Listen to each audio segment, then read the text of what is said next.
una serie dedicada a los maestros ejemplares de la tradición Gaudiya Vaishnava.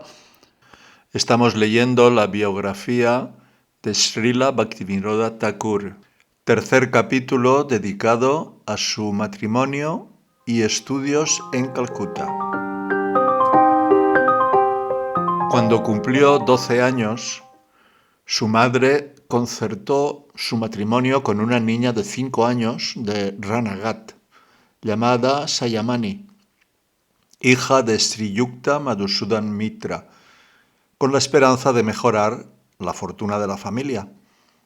Los matrimonios infantiles no eran infrecuentes en aquella época en Bengala. Por lo general, estos matrimonios se concertaban mediante cálculos astrológicos para que los cónyuges fueran compatibles, y la pareja solía proceder de entornos familiares similares. La razón psicológica de estos matrimonios precoces era que, en la cultura védica, una niña podía sentirse segura sabiendo que su futuro estaba establecido y su protección garantizada. Por lo general, la pareja no vivía junta hasta la edad adulta. Se celebró una gran boda que Srila Bhaktivinoda Thakur comparó con la boda que unos niños organizaran para sus muñecos de juguete. Había un barco de recreo, un palanquín nupcial, decoraciones, luces, música inglesa, etc. El matrimonio se celebró entre un niño de 12 años y una niña de 5, exactamente como una boda de muñecas. Tras beber agua del Ganges y leche, llegué a casa de mi suegro rodeado de una gran multitud festiva. La recepción fue enorme.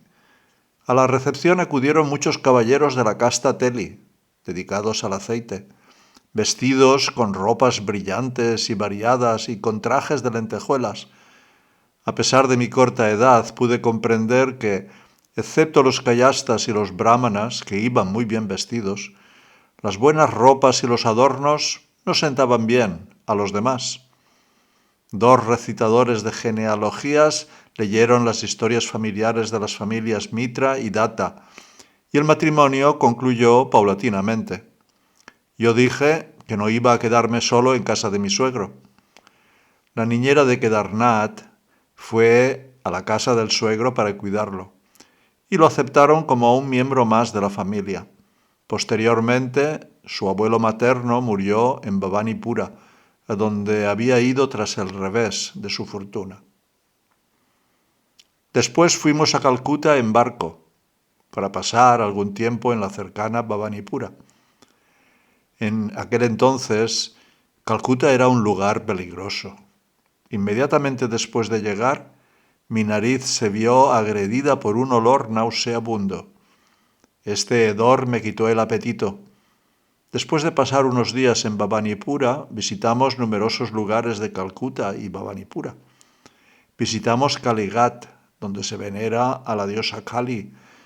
Como estaba muy disgustado, no fui capaz de apreciar nada. Cuando regresamos a Ula, fui el primero en marcharme. Al llegar a Ula, Mahesh Dada, Mema Mami y su hermano Rajababu celebraron el Shraddha, el rito funerario de mi abuelo. Kedarnath regresó entonces a Ula e intentó gestionar la ruinosa herencia de su abuelo. Para eso, él no estaba preparado, pues era joven e inexperto. Sin embargo, de un modo u otro se pagaron las deudas familiares. A pesar de eso, daba la impresión de que nunca había suficiente dinero y la familia sufría por ello, acostumbrada como estaba a una existencia cómoda.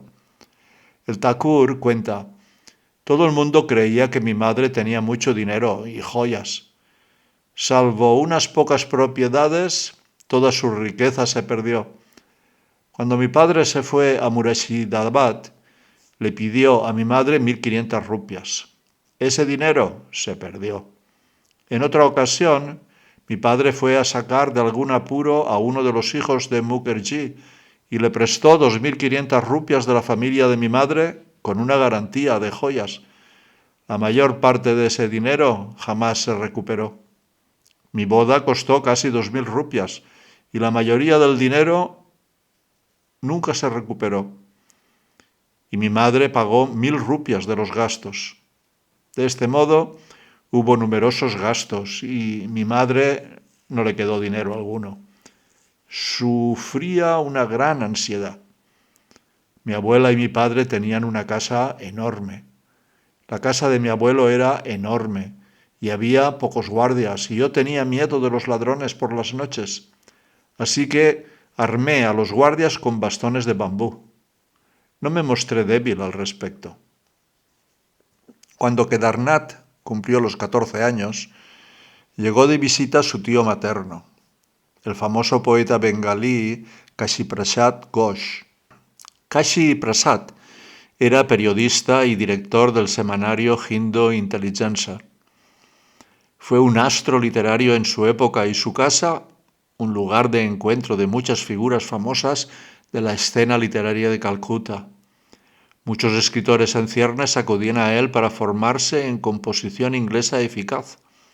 Entre sus amigos se contaba el inglés Major Richardson, conocido comúnmente como Shakespeare Richardson, que era un destacado escritor y periodista, además de haber sido ayudante de campo de Lord William Bentinck, que en su época ejerció una enorme influencia y poder en el desarrollo de los asuntos británicos en la India. Kashi Prasad puso a prueba la lectura y escritura inglesas de Kedarnath, quedando impresionado por su inteligencia, y le regaló un espejo como premio. La tía materna de Kedarnath sugirió a su madre que lo enviara a Calcuta a proseguir sus estudios.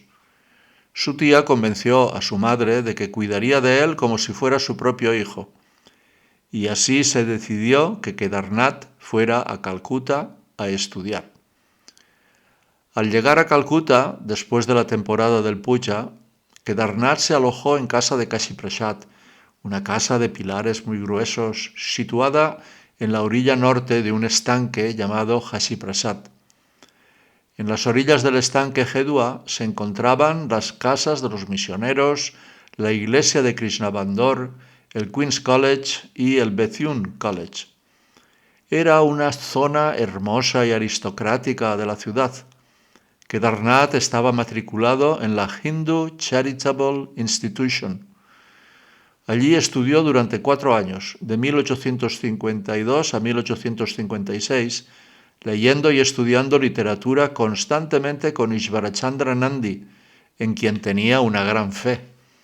Describió a este caballero como veraz, dueño de sus sentidos, religioso, conocedor de las escrituras y bien hablado. A los británicos les interesaba crear una generación de indios cuyas costumbres nativas acabaran transformadas gracias a la educación. Thomas Macaulay expuso su argumento sucintamente, aunque con suma arrogancia, en un célebre informe sobre educación redactado en 1835.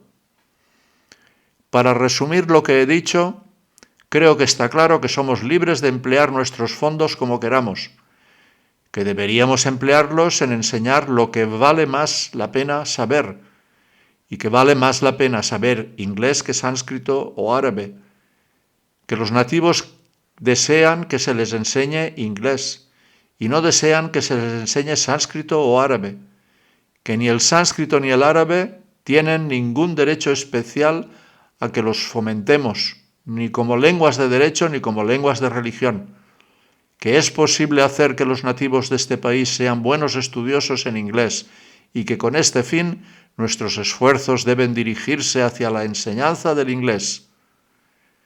En un punto estoy completamente de acuerdo con los caballeros a cuyas opiniones generales me opongo. Siento, como ellos, que nos resulta imposible con nuestros limitados medios intentar educar a la masa de ciudadanos. Por el momento debemos hacer todo lo posible para formar una clase de personas indias de sangre y color, pero inglesas de gusto, opiniones y moral. A esa clase podemos dejarle la tarea de refinar los dialectos vernáculos del país, de enriquecerlos con términos científicos tomados de nuestra nomenclatura occidental y de convertirlos, gradualmente, en vehículos aptos para transmitir conocimientos a la gran masa de la población. Muchos indios empezaron a beneficiarse de esta política, que a la postre sería uno de los principales factores de la caída del Raj británico, ya que los mismos intelectuales producidos por esa educación británica establecerían más tarde un movimiento independentista que expulsaría a los británicos de la India. En los exámenes anuales, Kedarnath ganó el primer premio y obtuvo una medalla. Sin embargo, en su primer año allí, durante la estación de las lluvias, el muchacho enfermó de disentería, fiebre y picazón en la piel, etc. Como estaba muy débil, regresó con algunos habitantes de Ula para visitar el hogar.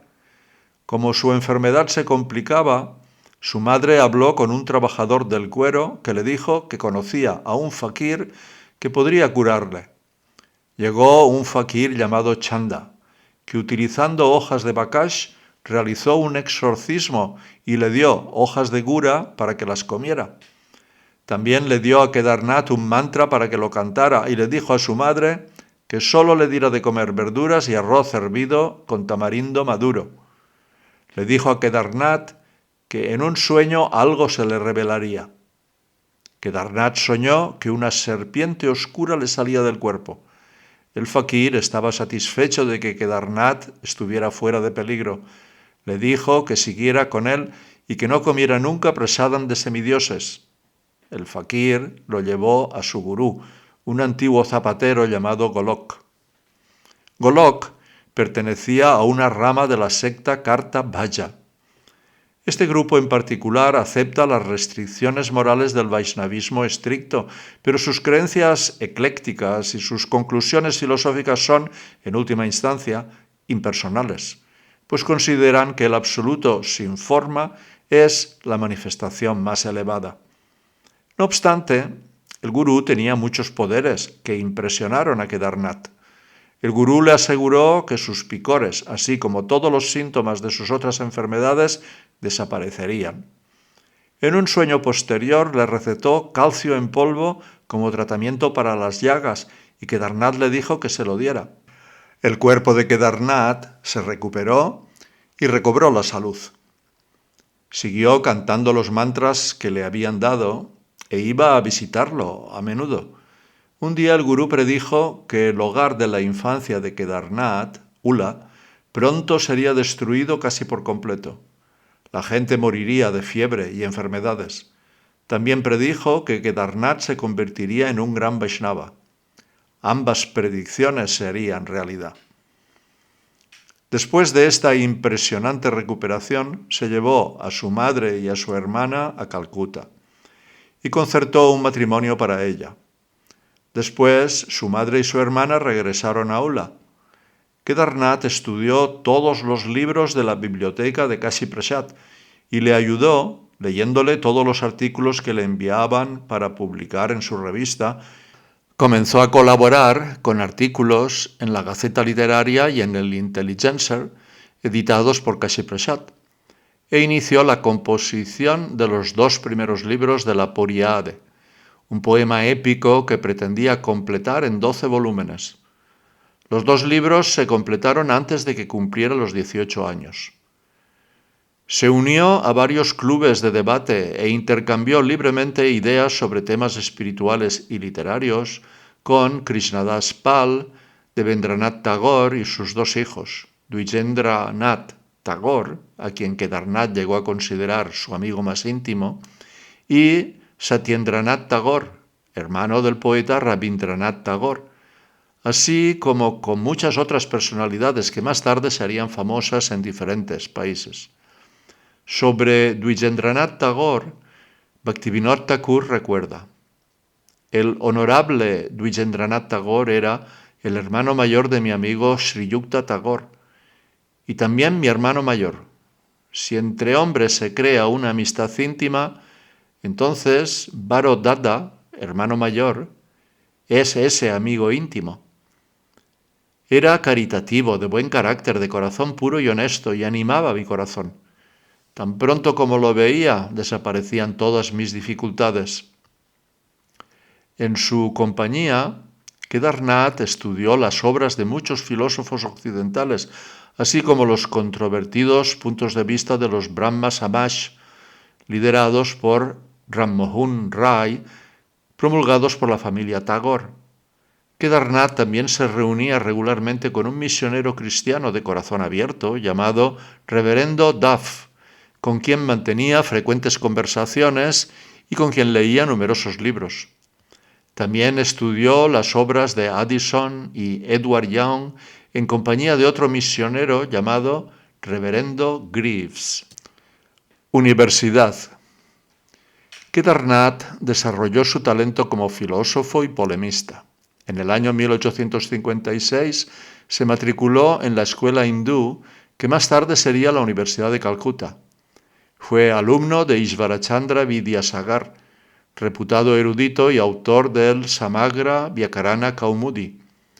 Ese año se fundó una universidad y las clases se impartían en el Presidency College.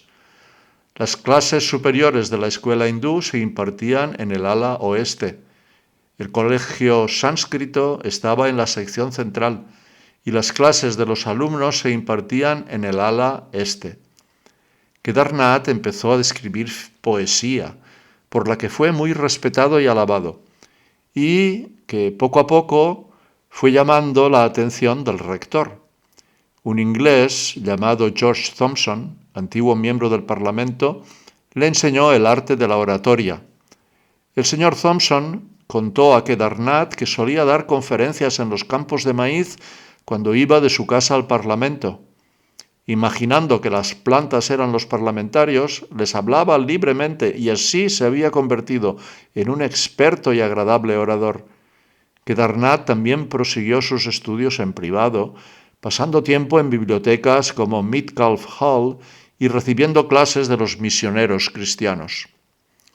Un amigo, Sri Tarak Natpalit, que se hizo cargo de los gastos de la creación del Colegio de Ciencias, le invitó a dar una charla en la Sociedad India Británica, a la que asistieron muchos zamindars y pro-británicos, así como europeos.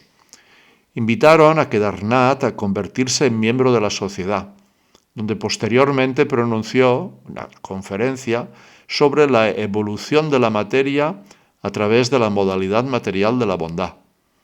A finales de 1856 había terminado la primera parte de la Poriada, un relato épico en verso de las andanzas del rey Poro, que se enfrentó a Alejandro Magno. Tuvo una buena acogida entre sus maestros. En las páginas de su epopeya vemos aparecer el hilo conductor del cuestionamiento existencial, cuando el héroe, Poro, mata un ciervo y empieza a sentir la tristeza inherente a la vida material. En ese momento, la triste reflexión nubla su reino mental y preguntas, más allá de nuestro elucubrar, abruman su corazón. ¿De dónde viene la vida? ¿Por qué este cuerpo de hombre? ¿Qué poderoso señorío ha ingeniado este intenso plan? ¿Por qué vivimos aquí y por qué deseamos y sentimos? ¿Por qué giramos siguiendo la rueda del tiempo? Yo como y vivo y duermo y pasan los días, pero nunca pensé en esto. Mi vida es alegre. Desde este momento de despertar, permito que mis ojos elijan mi camino guiados por los cielos. Este día desdeño mi preciosa vestimenta y marcho a visitar tierras que se extienden hacia el oeste. Bosques, sed testigos de que mi patria dejo y no regresaré hasta lograr mi fin. En esta época, el reverendo Duff le introdujo en las obras de Milton y en casa de un misionero leyó las obras de Carlyle, Hazlitt y otros. Sus poemas se publicaron en la Literary Gazette. Algunos de sus compañeros le llamaban Mr. ABC. También estudió el Corán y las obras de Theodore Parker, Channing y Newman. Kedarnath decidió ir a Ula para visitar a la familia. Pasó una noche con sus suegros y partió en barco hacia su casa. Esa noche hubo una gran tormenta, pero de algún modo llegó sano y salvo al Ghat de Ula. Al día siguiente, relata, por la gracia de Dios llegamos al embarcadero de Ula sin contratiempos. Al anochecer, en el mes de Asbin, la luz de la luna era muy espléndida. Antes de esa noche no había recibido ninguna noticia de Ula. Ese año hubo una terrible epidemia en el pueblo de Ula. La familia de Mahesh-dada había venido a Calcuta en el mes de Bhadra porque estaban enfermos, pero no me habían dicho nada. Al desembarcar vi a algunas personas que, enloquecidas por la felicidad que produce la desesperanza, reían y bromeaban. El pueblo estaba vacío. Como estaban bajo los efectos de la ganja, la marihuana, no sufrían. Les pregunté, pero no me respondieron. Mi amigo y yo estábamos asombrados de verlos. Descendimos de la barca y nos dirigimos a casa de Madhusudan. Cuando miramos a través de la puerta vimos a Madhusudan Basu sentado en un asiento bajo de madera. Le presenté mis respetos y se dirigió a mí diciendo, «Oh, Kedar, quédate aquí el resto del día. Ve a tu casa por la mañana». Había habido un brote de cólera y muchas personas habían muerto generalmente en las 4 o 5 horas siguientes a la aparición de los primeros síntomas. Las predicciones del gurú místico se habían hecho realidad. Al enterarse, Kedarnath quiso ir a su casa para conocer a fondo la situación. Cuando llegó, se enteró de que su hermana había muerto. Su madre y su abuela paterna estaban allí, muy afligidas, y la madre, aunque se estaba recuperando, llevaba muchos días delirando. Ula era el escenario de un gran desastre. Algunos aldeanos culpaban de la epidemia al brahmachari tántrico que Kedarnath solía visitar. Teorizaban, tontamente, que una cabra que él había liberado para eliminar la fiebre de la aldea, en realidad la había propagado.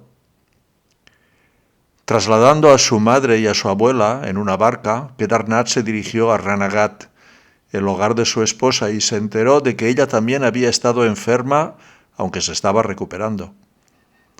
El Thakur rememora. El día anterior a nuestra partida fue a muchos lugares de Ulagram. En un gran número de casas no había gente con vida.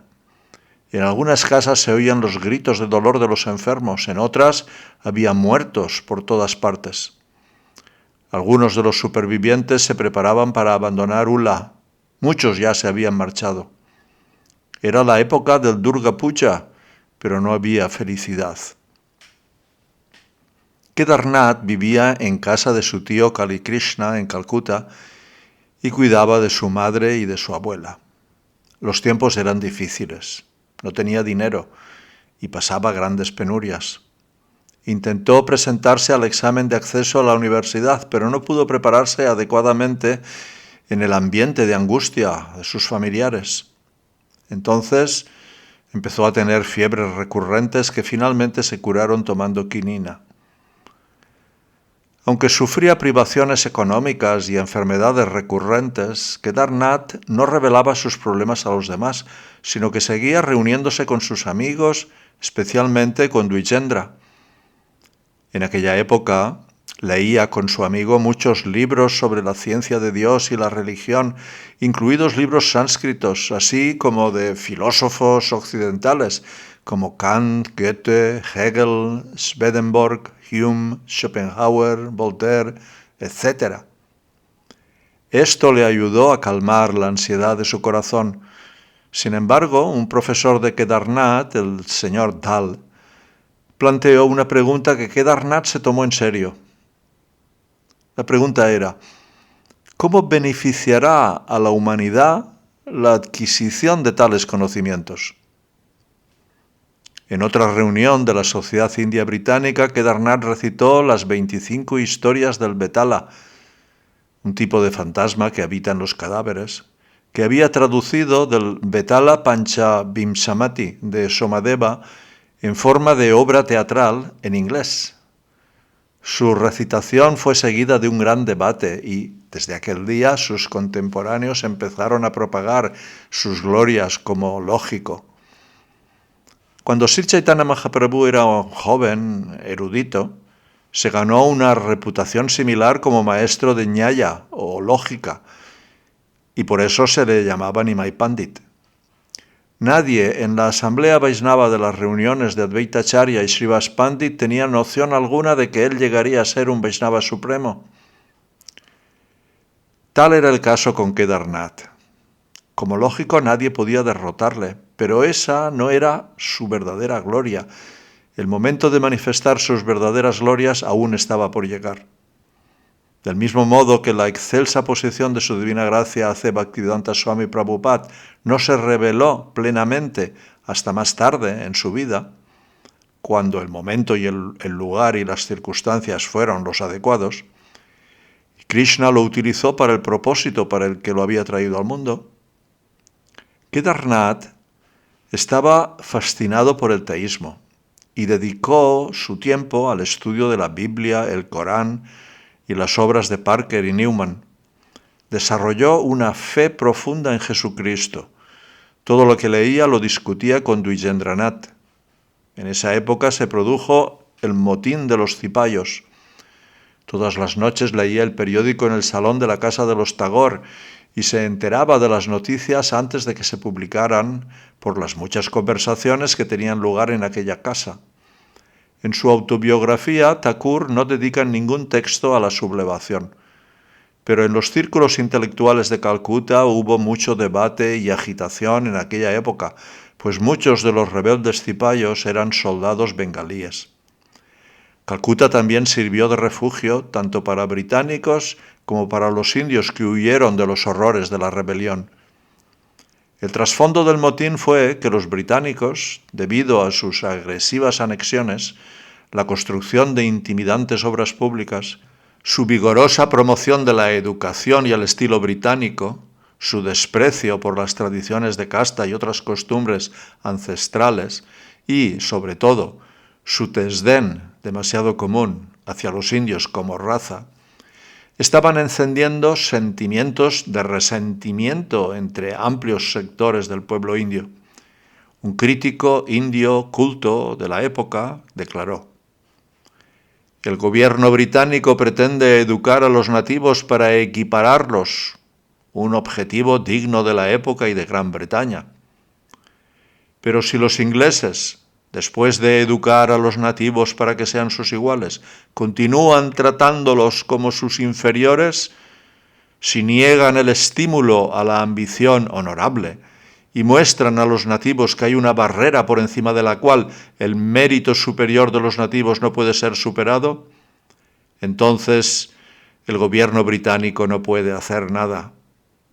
No están, en efecto, deshaciendo todo lo que han hecho, desdeñando a los nativos todo lo que les han enseñado y siguiendo una política suicida que inevitablemente pondrá todo el talento, el honor y la inteligencia del país en una situación irreconciliable. Este análisis resultaría correcto como el tiempo demostró. El motín de los cipayos se gestó debido a una multiplicidad de corrientes subyacentes de insatisfacción con el gobierno, algunas fundadas y otras decididamente infundadas. Pero la chispa que encendió el gran motín fue la introducción del fusil Enfield, de cartuchos, que, según se rumoreaba, estaban recubiertos de carne y grasa de cerdo. Cuando 85 soldados indios de Meerut fueron deshonrados públicamente y condenados a 10 años de cárcel por negarse a usar los cartuchos, se produjo una rebelión abierta y exterminadora. La revuelta se extendió, y Delhi, Lucknow y Kanpur cayeron en manos de los rebeldes, que masacraron a todos los europeos que pudieron. Sin embargo, en marzo de 1858, Los británicos y los regimientos indios que permanecieron leales habían completado la reconquista. Durante este periodo de agitación hubo mucho salvajismo en ambas partes y en última instancia actos de venganza inexcusables. Sin embargo, hubo algunas reformas con intentos reales de mitigar los sentimientos indios y hubo un trasvase de poder de la East Indian Company a la corona británica. En su visita a Burdwan, Kedarnath tuvo la oportunidad de estar con el rey Maharaj Pratap Chandra durante el Dola Yatra. Ofreció al rey una copia de su Puriade y el rey leyó partes de ella y le gustaron mucho. Kedarnath regresó a Calcuta con muchas ambiciones, pero no disponía de dinero ni de ayuda. En sus recuerdos dice: después de regresar de Burdwan, vi que mi abuela materna estaba postrada en cama en casa del tío Kali. Muchas cosas me pasaban por la cabeza. Estudiaré, ganaré dinero, imprimiré libros, daré conferencias en muchos lugares. Lograré algún sitio donde mi madre, mi abuela y mi mujer puedan vivir juntas. Pero ni había dinero ni recibía ayudas. Nadie hacía ni siquiera un pequeño esfuerzo por ayudar. Entonces le convencieron, en contra de su buen juicio, de irse de excursión en tren. Al volver me sentí avergonzado, explicó. Me fui con la idea de gozar de la excursión y cuando regresé a casa de Calicaca por la tarde, vi a mi madre que me llamaba desde la puerta. Ve enseguida al Ghat del Ganga. Tu tío Kali llevó allí a tu abuela. Yo solo llevaba una prenda de ropa, pero fui rápidamente a Nimaltal Ghat. Allí vi a mi abuela y Kali Kaka estaba haciendo Antarjali, las abluciones finales. Su sufrimiento final fue insoportable y por lo tanto la muerte muy beneficiosa para ella. Leí con ella el Kali Kaivalya Dayini y otros libros. No había una mujer tan frugal como ella y que prestara tanta atención a los detalles. Lo que ella sabía del arte culinario no lo sabían los demás. Su esposa, que entonces tenía 12 años y vivía en Ranaghat, le suplicó que le permitiera vivir con él en Calcuta. Él le aseguró que podría venir cuando él tuviera trabajo. Así que consiguió un empleo como profesor de segundo grado de la Hindu Charitable Institution School, en la que había asistido antes, con un sueldo de 15 rupias mensuales, en el año 1857, en pleno motín de los cipayos. Kedarnath alquiló una casa para su madre y su esposa, y la amuebló con un catre, 2 camas con dosel, una mesa, 2 sillas y un perchero, pero no pudo hacer frente a los gastos. Su madre tuvo que vender un collar de oro para pagar el alquiler atrasado. Kedarnath continuó escribiendo y consiguió publicar el segundo volumen de la Puriade. En esa época conoció a una anciana y excéntrica poetisa inglesa llamada Mrs. Locke, que apreciaba mucho la poesía de Kedarnath. Era espiritista y mostraba diversas manifestaciones fantasmales.